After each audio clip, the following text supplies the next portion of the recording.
Après un quart de saison, on a envie de commencer à nous faire les petits bilans. Même la semaine prochaine, juste avant Noël, on se fera un peu un ranking des MVP.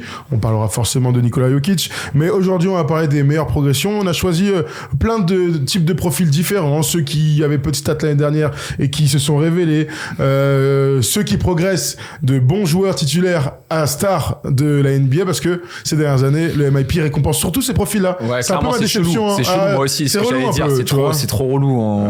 Des fois, on a l'impression qu'il y a des joueurs qui passent des vrais caps, mais on a l'impression que c'est que le gap statistique de points qui fait la différence sur ce trophée-là, et ça rend pas forcément hommage vraiment à ce que nous, alors peut-être c'est le prisme européen ou nous, mais vraiment une meilleure progression, quoi. Mais moi, tu sais, on aime toujours dire qu'il y a deux types de progression dans la NBA. Il y a le mec qui attendait une opportunité, qui jouait pas et qui devient titulaire, qui taffe. Et puis il y a le mec qui était déjà bon et puis qui devient une star, un all-star, etc. Et quand je vois les derniers lauréats, c'est exactement ça. Je te redonne. Tu sais qui c'était l'année dernière? Tu t'en souviens? Alors attends. Quand je vais te le dire, tu vas dire mais oui. Tyrese Maxey. Tyrese Maxey. Lauri Markkanen, Ja Morant, Julius Randle. Tu vois, c'est ça, c'est relou, c'est nul, Ja Morant. Julius Randle, ouais. Brandon Ingram, Pascal Siakam, Victor Oladipo, Giannis, CJ McCollum et Jimmy Butler. Voilà. Okay. Après, avant, c'était Goran Dragic et Paul George. Avant, je vous le donne. Okay. Et c'est tous des mecs, à part CJ McCollum, qui sont devenus All-Star. Okay. C'est tous ces mecs qui sont passés de vrais bons joueurs déjà, on les connaît et tout, ils deviennent All-Stars, ils deviennent des stars, des leaders de franchise. Mais tu vois, là, dans ce que tu dis, il y en a aucun qui a fait le gap en changement d'équipe, tu sais, d'un petit rôle, qui pète dans une autre équipe, un peu Boris Dio, tu vois, à l'époque. Boris Dio ou Dyson Daniels cette année, par exemple. Et moi, c'est un peu ma frustration de ce trophée, qui, d'après moi, devrait récompenser plus les mecs qui sortent de nulle part. En tout cas, tu pouvais pas prévoir que d'un coup, il passe de 5 à 15 points, plutôt que le mec qui devient une star, et c'était attendu. Ja Morant, numéro 2 de draft. Rookie de l'année. Et qui ensuite devient, il devient parmi les MVP, c'est tout. Ouais. Donc, bon, voilà, c'est toujours les différences entre ces deux types de profils. Il n'empêche qu'on a choisi de prendre toutes les meilleures progressions. Dites-nous là dans le chat, quel est pour vous le MIP de ce début de saison, et on va pouvoir en discuter ensemble. Le premier mec que j'ai envie de te citer, et ça va aller directement dans ce truc de star, c'est Franz Wagner. Pour rappeler malheureusement qu'il est blessé pendant les 4 prochaines semaines et qu'Orlando il va manquer énormément en plus de Paolo Banchero. Mais Franz Wagner, il a tout du mec qui aurait dû gagner le MIP s'il n'y avait pas cette blessure. On rappelle, il faut 66 matchs pour être éligible. Ouais, non, voilà, c'est clairement mort pour lui, mais je pense que c'était l'énorme favori, et à moins d'un cataclysme dans sa progression, dans sa saison, je pense que c'est lui qui l'aurait chopé, parce qu'il chope pour le coup toutes les cases. Un joueur qui était un bon joueur référencé NBA à un gars qui a un profil All-Star à l'Est, qui est clutch, qui arrive à prendre un petit peu la passation de Banchero en étant blessé, et avec cet énorme gap statistique. Donc je pense que ça aurait été clairement lui. Là maintenant, sa blessure, ça va clairement compliquer les choses, et je pense pas qu'il sera éligible en termes de nombre de matchs. Et là pour le coup, lorsque je vois les autres noms dont on a parlé, moi j'ai du mal à faire ressortir un profil en particulier. Franz Wagner, c'est sa 4e saison. Je vous donne ses stats, il a toujours été très bon, Franz Wagner, il est toujours dans le 5 majeur pour le Orlando Magic. D'ailleurs, il a toujours été titulaire dans toute sa carrière. Il était à 15 points sa première année, 18-6 l'année d'après, 19-7 l'année dernière. Là, il était à 24-4 sur les 25 matchs qu'il vient de jouer. On pouvait aussi se dire que ça allait continuer à augmenter, mais aussi on pouvait se dire qu'avec le retour de Paolo Banchero, il allait stagner. Il n'allait pas continuer à être à 30 points, parce qu'il a enchaîné les matchs à 30 points. Donc malheureusement, Paolo Banchero, Franz Wagner est un futur All-Star, un futur super joueur de la ligue, un poste 3 ultra accompli. Je pense que, tu l'as dit, il n'aura pas assez de matchs, et il ne sera pas éligible aux grandes dames de toute la nation allemande, qui a quand même 3 bons joueurs au sein du Magic, avec Tristan da Silva, qui a l'air plutôt d'être portugais, et Mo Wagner. C'est un Allemand, il était là au JO, toi. Ah ouais? Ouais. Putain, en plus, Tristan da Silva. J'aime pas capter. Je te jure, il était là, il rentrait, toi. Non, vraiment, il est bien bossant, un rookie. Notre ami Tristan, frère et sœur Oscar da Silva. Ah oui, Oscar da Silva, lui aussi, il est en équipe de... Regarde, c'est incroyable, Oscar da Silva. Ouais, c'est bon, sa tête, tu vois c'est le grand frère. Il a 26 ans, lui. Oscar et Tristan. Putain, c'est famille de Tismé allemand, là, il me régale. Putain, c'est la famille, ça. Alors, on enchaîne avec un autre nom. Et il y a un gars qui... Tu sais quoi, j'ai évacué les stars. Vas-y. LaMelo Ball. LaMelo Ball fait partie des... Je sais. Moi, ça il fait partie des favoris. Il est All-Star, gros. Il est déjà All-Star. Oui, il est déjà All-Star. C'est ça que je te dis. Il est déjà All-Star, et parce qu'il y a un gap énorme de stats. On a déjà vu un gars qui était All-Star et qui a été MIP. Pas que je sache. Franchement, moi, ça me paraît... les votants et tout, ça serait un abus. Alors lui aussi, il a le gap statistique parce que je crois qu'il devait être à 22, il était à 24, 23,9 et il a 31 là. 31. Ouais, non, là il y a le gap statistique que ça serait légitime au vu des dernières années. Après, moi, ça me dérange complètement de mettre un gars, c'est le meilleur joueur de sa team. Depuis 3 ans. Depuis 3 ans, depuis le projet où il a été drafté. Il est rookie de l'année, je crois. Il est rookie de l'année C'est pas la draft d'Anthony Edwards. Je sais pas, parce qu'au dernier moment, il n'y avait pas un changement. Attends, je crois que c'est la draft d'Anthony Edwards. Je crois qu'il est rookie de l'année, je suis pas sûr. Mais non, clairement, si t'es rookie de l'année, que t'es All-Star, que t'es déjà le meilleur joueur de ta team, vas-y, c'est bon, tu vas pas. Non, c'est pas possible. Attends, je cherche pour être sûr. Tu m'as mis un vrai doute parce qu'il y avait l'histoire des matchs aussi. Il doit être la draft 2020. Numéro 1, c'est rookie de l'année. Rookie de l'année, ouais. C'est ça, parce que des matchs. Rookie de l'année pour la Melo Ball. Le problème de la Melo Ball, c'est qu'on peut en discuter là. Je voulais qu'on en parle vite fait là, qu'on le bazarde, parce que voilà, la NBA adore ce type de profil qui change de dimension en termes de stats. Le gars, il est proche d'être meilleur scoreur de toute la NBA. Mais bon, il n'arrive pas à enchaîner les matchs. De toute manière, la Melo, on l'a jamais vu faire une saison vraiment complète. Donc, il y a aussi ça à prendre en ligne de compte, qu'à la fin, voilà, il ne soit pas élu.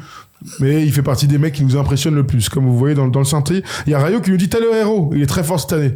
Dans quel est-ce que il est vraiment parmi les candidats? Je pense qu'il a déjà fait des saisons à 20 points et pareil, tu vois, quand t'as déjà fait une saison à 20 points, alors oui, il est candidat parce que c'est abusé ce qu'il fait et aujourd'hui c'est le meilleur joueur du Heat. Enfin franchement, je pense qu'il y a pas tellement avec Bam, oui. Ouais, même Bam, il est un peu en dessous, tu vois, cette année. Okay. Pour moi, c'est le meilleur joueur et puis même le match qu'il vient de faire cette nuit, c'est abusé. Après, bravo pour sa saison, bravo pour la progression. Déjà, il faut qu'il tienne sans se blesser parce qu'il est archi fragile. Mais pareil, moi, ça me dérangerait clairement s'il était. Moi, c'est pas ces profils-là. Voilà, on se répète, mais c'est pas ces profils-là qu'on a envie de voir. Je vais donner d'autres profils, t'inquiète pas. Il était à 20 points l'année dernière, 20 points l'année d'avant, 20 points l'année d'avant. Voilà, tu vois. Ça fait 3 saisons. Ça fait déjà 1, 2, 3, 4, 5. Depuis 7 ans qu'il est dans la ligue. Ça fait longtemps. Ah ouais, ça fait longtemps. En même temps, vous vous souvenez, il était rookie. C'est sa 6e saison du coup? Ouais, il était rookie dans la bulle. Il est exceptionnel. Ouais, il est rookie dans la bulle. Okay. Il a des stats qu'on n'avait jamais vues, tu sais. Il est pas blessé et tout. Les finales. Et après, il se pète dans les finales. Ouais, je crois. En tout cas, il fait pas toutes les finales contre les Lakers. L'année d'après, il met 15 points par match, mais on sent pas qu'il galère un petit peu et tout. Mais il a 24 points par match. Bref, c'est juste pour le citer. Bon, si tu veux, on va dans les mecs qui ont des progressions moins attendues. Évidemment, il y a 2 gars évidents. Le premier, c'est Dyson Daniels, qui passe des Pelicans à 5 points par match à maintenant une place de titulaire et de choix, meilleur défenseur de l'équipe. Il y a Zachary Zaché, numéro 1 draft. C'est lui qui est dans le 5 en début de saison avec DeAndre Hunter. Finalement, DeAndre Hunter se blesse. Et il est 6e homme. On laisse les 2 jeunes. Et l'Australien taffe de fou, disons-le, Dyson Daniels, récompensé par ce titre de meilleur défenseur du mois de novembre à l'Est. C'est un nouveau titre, ça, en plus. Ouais, nouveau titre. Moi, typiquement, c'est le genre de profil-là que j'ai envie de voir récompensé parce que c'est sûrement pas des gars qui vont être All-Star, quoique on sait jamais. Et c'est des gars qui arrivent à avoir un gros gap statistique et surtout qui changent d'équipe et qui arrivent à être archi performants et archi décisifs. Les stats qu'il fait aux interceptions et même tout ce qui se voit pas, la capacité à défendre sur les postes 2, 3, 4, voire un petit peu plus. Dyson Daniels, c'est un gars, il fait clairement kiffer. Moi, je l'ai vu cet été au JO. C'était un petit peu une révélation parce que quand il était un petit peu caché par l'espèce de collectif un peu bizarre à son poste à la Nouvelle-Orléans. Donc si demain ce gars-là il est dans le top 3 des finalistes pour le MIP, franchement bravo pour lui et puis j'espère qu'il pourra signer un gros contrat. Clairement, il a tout pour il a les qualités, tu sais, je vois Jalen Suggs, il a signé 150 millions. Gars, ça je m'en remets pas. Ça, c'est vrai que ça te stresse. T'as vu comment il a taffé encore hier? Gars, 150 millions sur 5 ans. C'est 30 millions, tranquille. Gars, 30 millions. Non, mais bravo à lui. 30 millions, il assure, regarde, ça se passe bien pour lui, hein. T'es dans le 5. Les mecs, ils taffent. Mais c'est quoi ton problème avec lui encore? Gars, le jour où j'ai vu les signatures des gars des contrats rookies, là, et j'ai vu 150 millions sur 5 ans, je dis, waouh, c'est un truc de ouf. Bref, bravo à lui, bravo à son agent, et puis, il fait le taf, donc bravo. Il fait le taf. C'est surtout ça qu'il faut voir. Dyson Daniels, du coup, parmi les joueurs favoris, hein, des gens qui regardent les matchs sur le League Pass et tout, des actions d'éclat sur les interceptions. D'ailleurs, c'est le meilleur intercepteur de la ligue. Il est en train de se construire une réputation de très haut niveau, notre ami. Et d'ailleurs, dans les récompenses de fin de saison, on espère le voir dans le premier 5. Ça, c'est des trucs qui marquent aussi. Hein. Pour le coup, sur les postes extérieurs, on va dire poste 3, je pense qu'il y a personne qui est plus fort que lui aujourd'hui. C'est un beau compliment. Ouais. Clairement. Autre joueur qui a progressé avec un changement de statut, c'est Christian Brown. Ouais. Christian Brown est passé du joueur du banc à potentiel, à un mec qui prend la place de KCP dans le 5, et ses stats, il a progressé d'un coup, mais ses matchs aussi.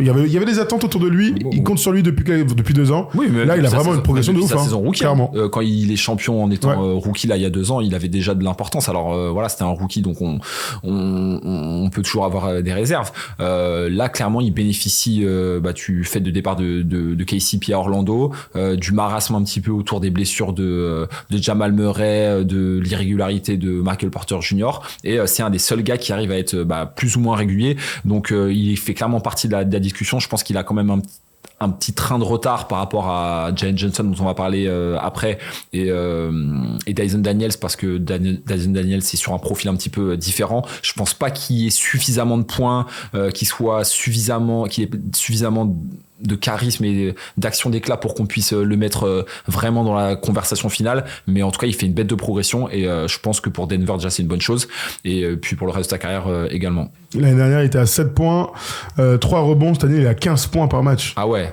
Ouais. Là il y a le vrai gap. Tout à l'heure je vous ai pas dit, mais Daniels il était à 5 points l'année dernière, il est à 13 et quelques cette année. Donc lui aussi, quand il est à partir de 6, 7, 8 points, même le x2, c'est énorme. Voir le x2, tu as raison. Parce que x2, t'es là, tu fais ok, d'accord. x2. Ouais. 15 points cette année, 5 rebonds. Il joue aussi 15 minutes de plus. Ouais, donc il y a changement de statut total. En défense, on lui demande d'être sur les meilleurs joueurs adverses. Écoute les stats aussi au pourcentage, parce que ça c'est quand même bluffant.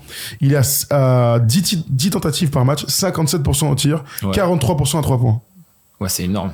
C'est un truc de ouf. Ouais, c'est archi efficace. C'est un gars d'une efficacité totale, et puis qui s'entend merveilleusement bien avec Jokic, les coupes, les dunks en contre-attaque, les petits tirs. Il est magnifique, c'est clair. Super joueur. Notre ami Christian Brown, qui, pour moi, il est vraiment dans les favoris. Ah ouais? Ah ouais. Ok. Ah ouais. Moi, tu vois, je le vois un cran en dessous des deux autres là. Ok, très bien. Tu me diras ton classement après. Okay. Écoute, on va accueillir un auditeur qui va vouloir parler de notre gars des Hawks un petit peu. C'est Irving. Est-ce que c'est Irving Johnson qui nous a appelé? Salut Irving. Exactement. Irving, comme Magic alors. Irving, ouais. Comme Magic. Oh la chance. Ton père était fan ou? Ouais, mon père était très fan, ouais, exactement. Ouais. T'as la classe. T'as la classe. Son père était fan d'Arthur Rimbaud, regarde. Magnifique. C'est beau ça. Bon. Ouais, il attend la poésie et la flûte. Alors, dis-nous tout, Jalen Johnson. Alors moi, je vais parler de Jalen Johnson. Je vais faire monter du monde dans le train. Je suis pas fan des Hawks de base, pour être tout à fait honnête, mais je regardais un petit peu la saison déjà l'année dernière où il avait un gros volume de minutes. Il avait déjà 16 points, il a déjà des bons pourcentages. Mais je sais pas, cette année, il y a un truc en plus. Peut-être que c'est le fait qu'il y a un Trae Young qui est exceptionnel aussi. Mais je le trouve beaucoup plus impliqué, il a beaucoup plus de tirs. Si je prends un petit peu les stats, il a 20 points de moyenne, il a 50% au tir, 35% à 3 points. Dire bon, 5 passes et demi. Pour un pivot ailier fort, 5 passes et demi, c'est quand même des bonnes stats. Et il y a beaucoup de monde qui sont à la course du MIP, comme Arthur en parlait. Mais je pense que c'est un bon contender pour le titre cette année. Moi, j'ai l'impression que c'était l'année dernière, son année, hein. Vraiment, je te le dis très honnêtement. Ouais, mais en cours de saison un peu. Je sais pas, tu vois, ouais, mais regarde, in fine... Ah ouais, mais ils ont envoyé John Collins à Utah pour lui laisser la place. Il passe de 5 points à 16 points. Moi, c'était mon grand favori l'année dernière. Ouais. Là, cette année, il passe de 16 à 19-8. Donc, il y a une progression. Il prend 2 rebonds en plus. Il fait 2 passes en plus. Moi, ça devient... Tout augmente naturellement. Mais en fait, son gros gap, c'était l'année dernière. Il passait d'un joueur à potentiel du banc, il jouait 15 minutes par match, à titulaire en qui on a confiance. Donc, il y a le gap. Là, il a progressé clairement. En fait, c'est comme c'est une progression qui a un gap, mais qui est linéaire par rapport à l'année dernière. Il fait partie des joueurs que j'adore. Je suis pas sûr que ce soit un vrai MIP. Ouais, mais je pense que son profil peut plaire parce qu'il passe d'un bon joueur NBA, pas un bête de joueur NBA, à justement un bête de joueur NBA. Il sera peut-être pas bordure All-Star parce qu'il y a trop de concurrence, mais voilà, le gap des 20 points, tout de suite quand tu passes de 15 à 20 points, bah en fait, dans l'inconscient un petit peu de tout le monde, tu deviens une rosta en fait. Tu vois, c'est clairement la deuxième option. Il a tout de suite vu avec les attentes qu'il pouvait avoir autour du numéro 1 de la draft, de tous les gars, des Bogdanovic, le fait qu'il y ait pas mal de joueurs entre guillemets à son poste ou des gars qui sont capables de pouvoir prendre beaucoup de tirs, il s'est dit non, moi cette année les gars, ok, on a des nouvelles ressources, mais c'est moi qui vais prendre le lead pour être le deuxième meilleur joueur de cette équipe. Et j'ai l'impression que son profil, il peut faire en sorte qu'on puisse lui donner des voix pour le MIP. Et moi, c'est ma grosse cote, je le mets dans le top 2. Ouais. Incroyable, top 2, ok. Ouais, clairement. Toi? L'année dernière, il pouvait pas être dans le classement parce qu'il n'avait pas joué les 66 matchs. Il avait joué 56 matchs. Parce qu'il y avait Tyrese Maxey dans tous les cas. Il avait 56 matchs. Il avait 56 matchs, mais je veux dire, il est pas dans le classement. On pouvait pas voter pour lui.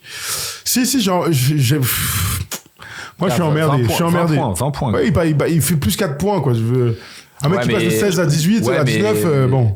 Ouais. Après, il y a toujours un truc, là, on parle des stats, et je suis un peu focus sur les stats, parce que le MIP, pour moi, c'est vraiment un truc de stats, mais c'est vrai que dans son comportement dans l'équipe, il y a une progression fulgurante. Enfin, il y a dans son efficacité, dans sa maturité dans le jeu. Même dans la il a vraiment progressé, dans clairement. La menace que c'est, tu vois. Ouais, bien sûr. Dans l'importance qu'il a dans le collectif. Différemment. Ouais, clairement.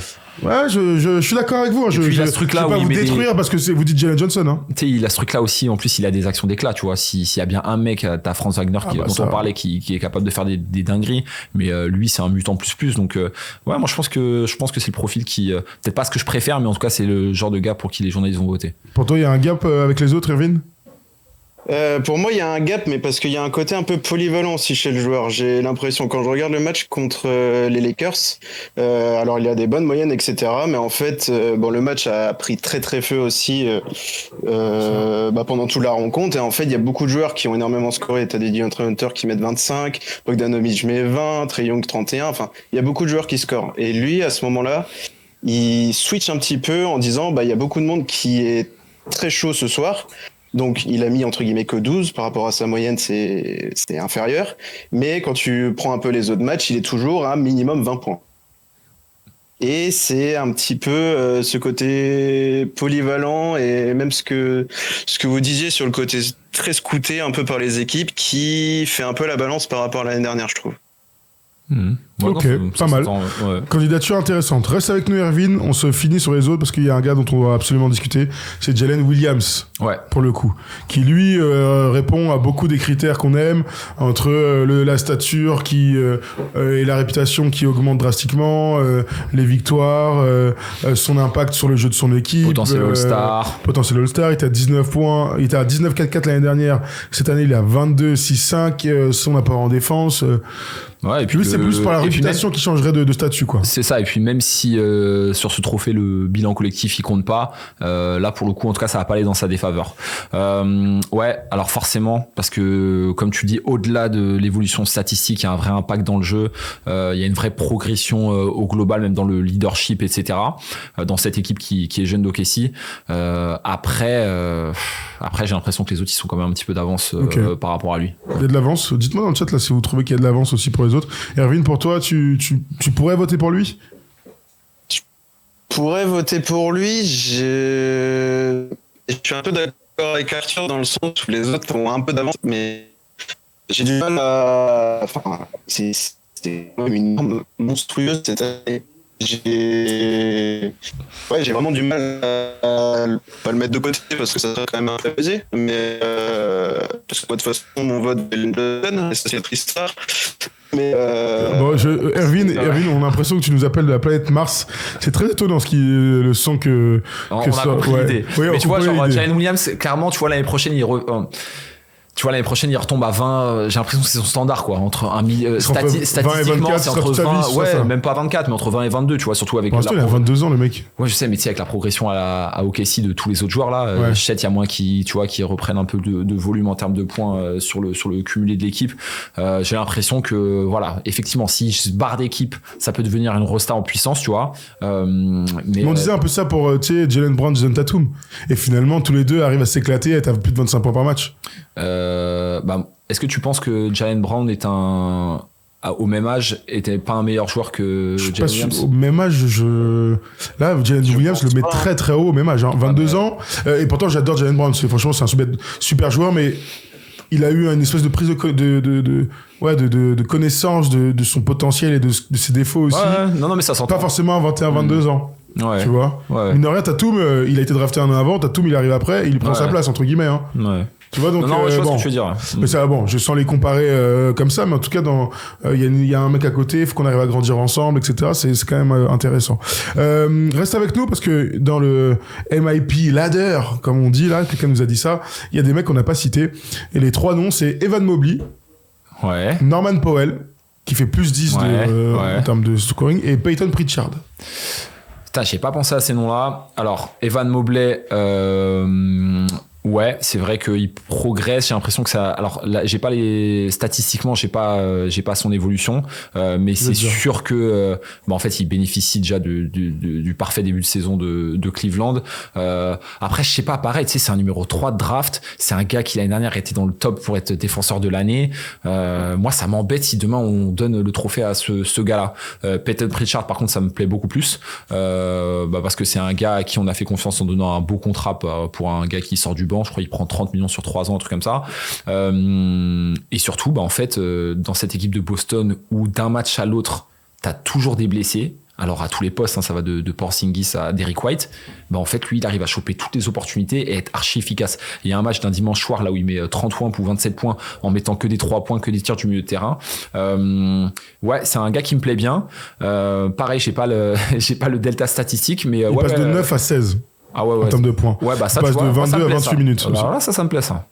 Sachant qu'il est favori pour être 6e homme de l'année aussi, il est parmi les favoris. Donc ce serait incroyable d'avoir un mec qui fasse MIP. C'est vraiment les trophées individuels de deuxième division, entre guillemets, sans offense. No offense, je rêverais de les avoir, hein, mais ce serait pas fou que le mec ait les deux, quoi. Ça sera ouf. Et c'est qui le 3e, tu vas dire, notons? Et le 3e, c'est Norman Powell. Norman Powell qui. Mais bon, on l'a déjà vu être très bon avant, enfin en tout cas en termes de scoring. Ce serait bizarre, un mec qui retombe, tu lui redonnerais, tu veux. Attends, là, il a combien? Il a plus regarde, il était sa meilleure saison avant d'aller aux Clippers. C'était 19-6 à Toronto. Même aux Clippers. C'est sur 5 matchs, je le prends pas. Ensuite, c'est première année aux Clippers, deuxième année pleine. Et il est à 17 points par match, 4e au 6e homme. L'année dernière, il a 13-9. Donc 6e encore une fois enfin 4e au 6e homme. Et cette année, il passe de 13-9 à 23-6. Donc il y a un delta incroyable. Mais avant ça, il a déjà fait 5 saisons à plus de 18 points, le mec. Donc, tu vois, complicado. Je veux dire, non, abusé, parce que non, t'as raison. C'est un profil. Abusé. Et puis en plus, tu sais, il a combien d'années dans la ligue? Il a 6 ans. Il est là depuis 2015. Ouais, non. 2015, sachant qu'il fait ses 4 premières années, il dépasse pas les 8 points par match. C'est fou, sa carrière. Ouais, non, compliqué. C'est pas les profils qu'on a envie de récompenser au MIP. Ça fait trop longtemps qu'il est dans la ligue, le gars, ça fait 10 piges. Il y a aucune règle là-dessus, mais ce serait quand même étonnant. Et le dernier mec que je voulais citer, c'est mon gars, Jakob Poeltl, qui est en pleine progression. Alors, je vous donne ses stats. Vas-y. Ce bon vieux Jakob. Jakob, l'Autrichien. L'année dernière, il était en 11 et 8. Cette année, il est en 16 et 11,6 rebonds. Ouais, trop juste par rapport aux autres clients dont on a parlé avant. T'es dur avec mon Jakob comme ça? Gars, toi, tu lui donnes des points là, tu le mets dans ton top 5. C'est mon gars. Jakob Poeltl. Dans ton top 5. Un mec, je sais que c'est un bon joueur, mais j'entends pas grand chose. C'est un mec qui arrive à dominer des match-ups forts. Certains soirs, je peux me poser la question. Bon, très bien. Il est 21h48 de toute façon. Erwin, t'es toujours avec nous? Tu nous entends? Toujours. Donne-moi ton podium de MIP. Arthur, ce sera toi et je donnerai le mien. Vous nous dites dans le chat. Moi, mon top 1, du coup, ça reste Jalen Johnson, mais il y a quand même Peyton Pritchard qui frappe très très fort à la porte, donc je le mets en 2. Bien. Ouais, parce que vraiment, il y a un gap. Et le match que tu parles, Arthur, c'est contre Chicago, il me semble, où il fait 29 points en 29 minutes. Où vraiment, c'est injouable. Il est 10 sur 16, 7 sur 11 à 3 points. Enfin bref, c'est n'importe quoi. Et en 3, je pense que je mets Jalen Williams. Mais tu l'as pas mis en 1? Non, Jalen Johnson en 1, pardon. Ok. Tu mets Jalen Johnson en 1? Ok. Ok, moi je mets en 1... Attends, sur ce qui va arriver ou sur nos préférences? Sur... La question, c'est qui t'impressionne le plus là aujourd'hui? Ok, moi, alors sans dire ce qui va arriver, mon ordre, du coup, je mets Dyson Daniel. En 2, je mets Jalen Johnson. Et en 3, je mets Pritchard. Ok, très bien. Si j'oublie rien, mais ouais. Et moi, pour finir, je mets Dyson Daniels en 1. Je mets Christian Brown en 2. Et je mets Peyton Pritchard parce que je pense vraiment que le MIP, ça doit récompenser les mecs qui vraiment ont des gaps et une importance qui explose. Ouais. Et pas des mecs qui deviennent des stars qu'on savait que c'était des bêtes de joueurs l'année précédente. Voilà. Vous nous dites, vous, dans le chat et sur le replay, si vous regardez ça samedi, quel est votre top 3 et quel est votre MIP et celui qui vous impressionne le plus depuis le début de la saison. Merci, Erwin, de nous avoir appelés. Merci à vous, les gars. Merci. Et content d'être passé. Et puis, gros match qui arrive dans une petite dizaine de minutes, là. Exactement. Merci à toi, Erwin. Tu nous rappelles quand tu veux dans la Libre Antenne NBA.